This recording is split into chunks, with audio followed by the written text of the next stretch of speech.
The story you're about to hear is one of the most important stories I have ever told. This is literally the case that started Crime Time Tea Time. This is the disappearance of Kyle Fleischmann. Kyle was born on September 24th, 1983 to Dick and Barbara Fleischmann. He was the oldest of three children, having both a younger brother and a younger sister. His family had moved to Charlotte, North Carolina in 2000 because of Dick Fleischmann's employment with Fidelity Investments. In 2002, Kyle graduated high school from Charlotte Catholic. At the time of his disappearance, he was a 24-year-old man still living in Charlotte, North Carolina. He was 6 feet tall, about 180 pounds, with light brown hair, green eyes, and a beautiful smile. He was a very, very good-looking man. Kyle had graduated in 2006 from Elon University, which is a private school also in Charlotte. Elon's website says, Elon University is the premier student-centered learning environment, preparing graduates to be the ethical leaders the world needs. Elon students are ambitious, curious, and compassionate, inspired to be big thinkers and creative problem solvers. Kyle graduated with a degree in business administration and at the time of his disappearance was employed by Maxim Healthcare Services as a healthcare recruiter. He had just purchased his first home and was really starting his life, into adulthood. Honestly, I think this is one of the reasons that this case impacts me so much. I graduated college in 2004, so I was only a few years ahead of Kyle on his, sort of path into adulthood. So I know the feeling he was feeling. He had just finished college, just landed his first job, just bought his first home. He had great friends, family, like he was just living his best life. Okay, so what happened? On Thursday, November 8th, 2007, Kyle went to the Dane Cook show with a group of friends, his mom, and his sister. His mom, Barbara Fleischmann, had recently been diagnosed with breast cancer, and Kyle suggested they go to the show in an effort to, lift her spirits. He was super close with his mom and a really good son, so he thought this would be a fun thing for them to do. So that night, the group met at Kyle's best friend Daniel's house. Knowing that they would probably be drinking a little bit and they might go out after, Kyle decided to leave his car at Daniel's, which was a white Volkswagen, and then they took a cab to the show. And to all you youngsters listening to this, Uber and Lyft did not exist until 2009, so our options were limited back in the day. Everyone had an absolute blast at the Dane Cook show. After it ended, Kyle and his friend Daniel decided to, kind of keep the party going, if you will, and went to a bar called Buckhead Saloon in Uptown Charlotte. Although invited, Kyle's mom, Barbara, and his sister decided not to go and returned home. At the bar, it was reported that Kyle struck up a conversation with a young woman. The two hit it off and continued conversation with each other throughout the night. In the bar's video surveillance, it appears that at one point, Kyle is arguing with two males who were known to be with the woman that Kyle had been talking to. I know, although it certainly seems and sounds a bit suspicious that a man goes missing mere minutes after an altercation with two guys over a woman nonetheless, police do not believe they were involved with Kyle's disappearance. Around 1 a.m., Kyle's friend Daniel decided it was time to call it a night and head home since he had to work the next day. Daniel checked in with Kyle to see if Kyle was ready to go, but Kyle told Daniel, no, I'm going to stay. I'm having a good time. I'm going to stay for another hour and then I'll probably head home too. The bar's video surveillance shows Kyle leaving at 2 a.m. When Kyle left, though, he forgot both his debit card and his jacket at the bar.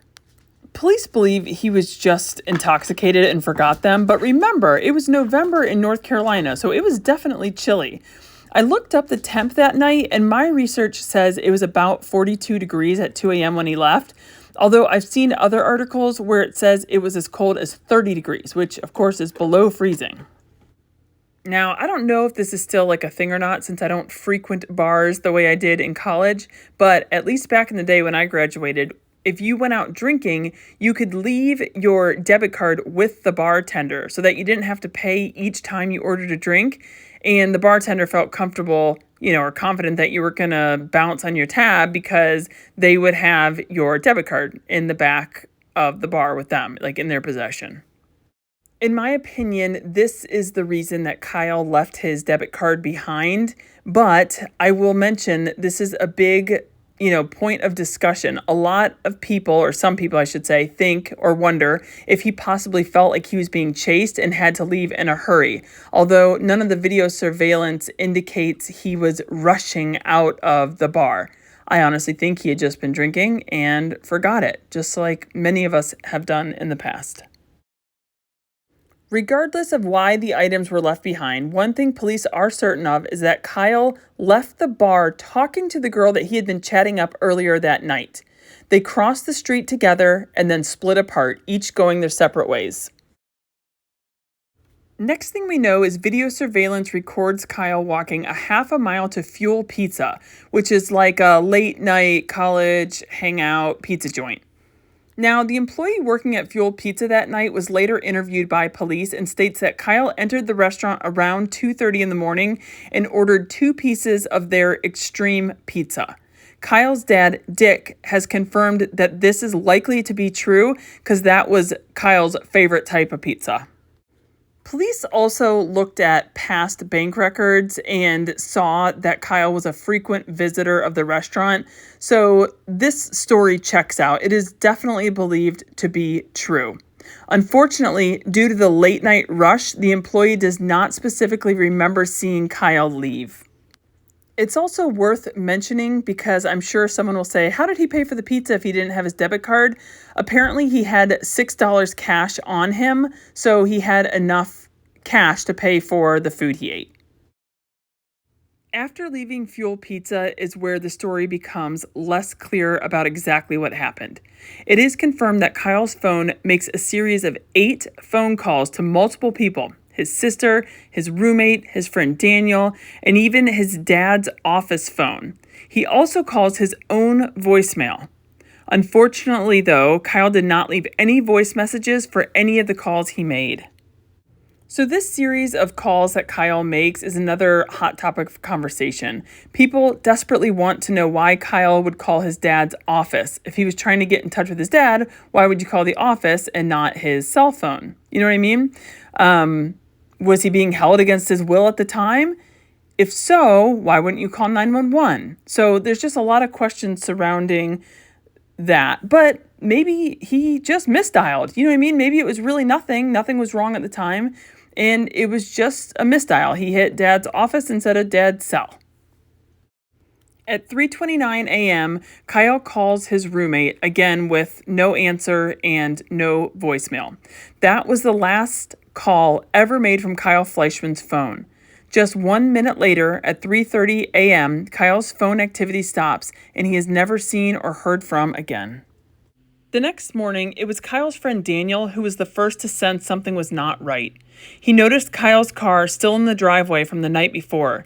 He also knew Kyle was supposed to be at work, and he noticed the missed calls from Kyle the night before. He tried calling Kyle's cell phone, but it went straight to voicemail. He also called Kyle's mom and roommate repeatedly to see if anyone had heard or seen from Kyle. They had not. Daniel's next call was to the police to report Kyle as a missing person. Now, I'm not trying to put Charlotte Police Department on blast, but let's call a spade a spade. They had little to no interest in helping to look for Kyle initially. They fully believed at the time he had drank too much and was probably passed out at someone's house with a dead cell phone battery. They took the report, but totally blew his friends and family off, saying they would look into it on Monday if he was still missing. They also gave the crap response of, we have to wait 48 hours before we can officially launch a missing person investigation. Kyle's friends and family called total BS on the cops and launched their own investigation. They were not going to let 3 precious days slip away until the police decided to help. They formed search parties, posted flyers, checked local hospitals, checked jails, visited the news stations, and started a Facebook page specific to finding Kyle. And a little interesting side note, from what I could find, Kyle's case was the first time someone had used Facebook to help find a missing person. I thought that was pretty neat. Additionally, Dick and Barbara Fleischmann, Kyle's parents, hired a private investigator right away to start figuring out what happened. A few days after Kyle's disappearance, a cab driver came forward claiming to have seen Kyle walking at 3:25 in the morning in a super sketchy area of Charlotte known as NODA, which is short for North Davidson. When asked by police how the driver knew it was specifically Kyle and not just someone else, he claims it was because Kyle looked completely out of place without a jacket on in November. Police later confirmed that Kyle's cell phone pings off a tower very close to the area, so it is widely accepted that the cab driver's sighting is legit and that he did in fact see Kyle that night. The question I have is, why was Kyle walking away from his house and into such a sketchy area of town? I have read probably every article I have access to, and there are two theories that are believed to have happened. The first is that Kyle had gotten lost or somehow turned around in the area. Now, keep in mind, he had just recently purchased his new home, so it is possible he got confused, especially after, he'd been drinking all night. The second theory, which is what his parents believe to be true, is that he was kidnapped and driven to the area. His parents insist that Kyle knew how dangerous the area was and would have never walked into it willingly. If we continue with Kyle's cell phone pings, he's next at Cordelia Park, which is notoriously known for drug and gang activity. The park is about 2 miles away from Buckhead Saloon, which is the bar he had been at. Once police finally get on board and actually start helping in the investigation, they brought in 2 separate dogs to see if they could track Kyle's scent. Both dogs tracked the exact same thing. Kyle had left the bar, gone to Fuel Pizza, and then continued down North Davidson to a large construction site. Despite flooding this area with resources, they were unable to locate Kyle. Unfortunately, they were up against the clock as well because they were just days away from condominiums being built. So what happened to Kyle Fleischmann? Kyle's dad, Dick, believes Kyle most likely was the victim of foul play. He believes it was a robbery or mugging gone wrong. He also believes that Kyle is most likely buried in the construction site somewhere.